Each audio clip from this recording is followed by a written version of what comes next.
Hi, Jim Karanikas here, back again to talk to you about some important facts for keeping your fish happy and healthy. Because an aquarium is a lot of fun, but it's not fun when the fish aren't happy. Your aquarium's going to weigh 11 pounds per gallon, so a 20-gallon aquarium like this is going to weigh about 220 pounds. And that's pretty heavy. Years ago, my sister, when she was little, put her feet up on the side of an aquarium, and it fell over, and it made a loud boom in our house. Woke us all up and thought it was an atomic bomb going off. So you want to make sure that when you put your aquarium somewhere that it's going to be set on something that's a solid surface, because you do not want it to be falling over.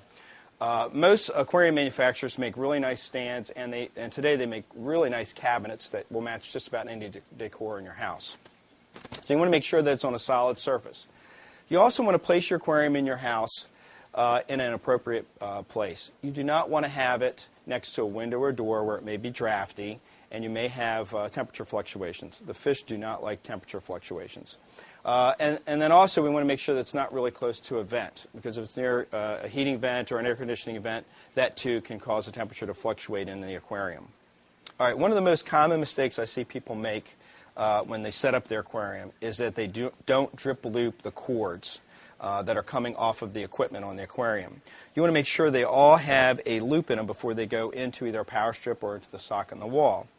You don't want to place the power strip right below the aquariums and plug the plug directly in here, because if any water were to drip out of here, it's going to follow the cord down and drip onto the socket and possibly cause a fire.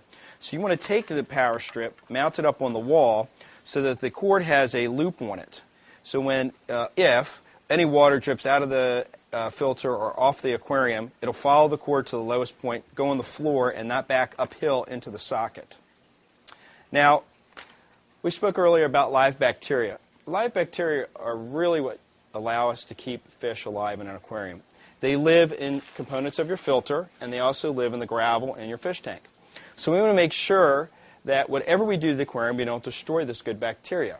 They eat the fish waste that the fish are producing and break it down into non-toxic byproducts. Without the bacteria, the waste products from the fish are going to build up and possibly kill your fish. And it will make also for cloudy water and may even be a little bit of a smell to it.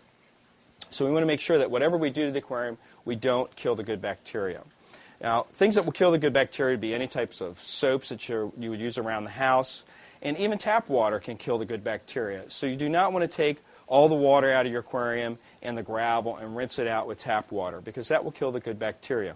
You want to make sure that whatever you do to the aquarium, you're just doing little things, small water changes. You don't want to do a full household springtime cleaning to your aquarium. You want to just maintain a monthly maintenance that maybe takes you 20 or 30 minutes.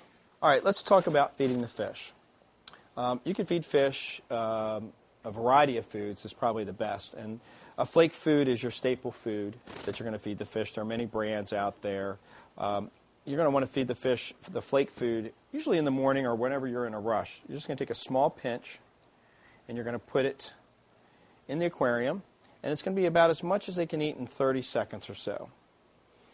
You'll see they'll come up here. These guys are a little bit shy, but once they start seeing the food, they'll come right up and start eating it.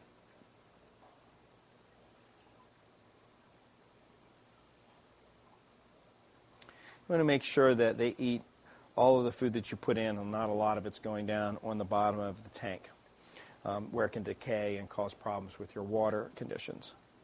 You can see, now they still look hungry. And that's normal for fish. They're always going to look hungry. But try not to overfeed them so that excess food gets on the bottom. Okay, now we also have frozen foods. There are many types. Brine shrimp is probably the most popular. There's also bloodworms and beef heart.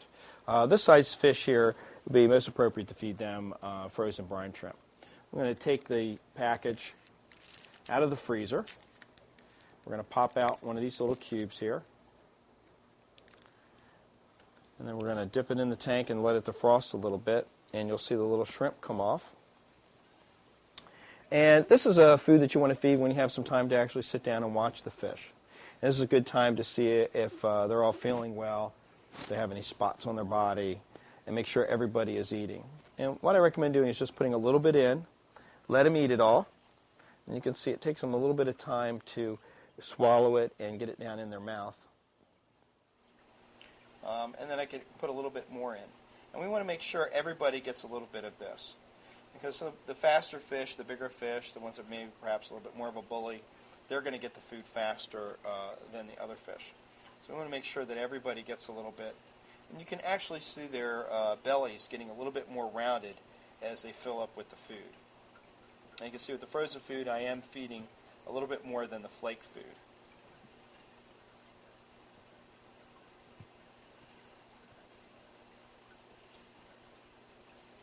Now the way the fish chew is that they will put the food in their mouth and they'll spit it out. Often it looks like maybe they don't like how it tastes, but it's how they chew. They'll put it in their mouth, then they'll spit it out. They'll put it back in their mouth, and then they'll spit it out. And they also sometimes have to align the food properly so the right end is going in first. Now, bottom fish stay closer down to the bottom and won't feed at the top. You can see these guys are sitting and waiting for food to drop. Now, if all the top feeders and middle feeders get all the food, the guys in the bottom aren't going to get any. So because we have two guys sitting down there waiting, I want to make sure that I get enough food in the tank so it can get past these cardinal tetras and down to the bottom. So if you do feed your fish properly 2 to 3 times a day, if you go away for the weekend or long weekends, let's say 3 days, you can go ahead and leave the fish and not worry about them. If you're going to be longer than just a couple of days, there are feeding blocks and automatic feeders that you can put on your aquarium that will either dissolve and release food into the tank or spin around. Most of them are battery operated, and they'll spin around and they'll dump a small portion of food in the tank once or twice a day.